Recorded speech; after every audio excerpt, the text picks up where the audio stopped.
கேள்விகள் என்று தனி புத்தகமே போடலாம் நியூ டெஸ்டமெண்ட்ல. பாருங்க, 9 கேள்வி, சின்ன பகுதி.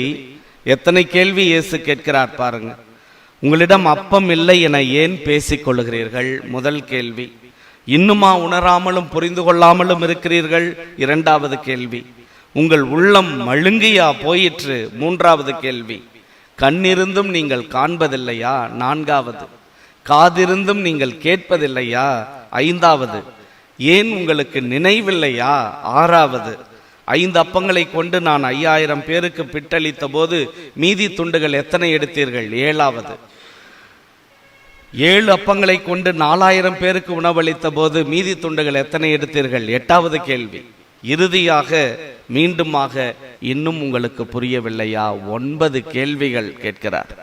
ஆனா நம்ம ஆளுங்க சீடர்கள் 2 கேள்விக்கு தான் அதுக்கு பதில் சொல்றாங்க. அந்த கேள்வி என்ன தெரியுமா?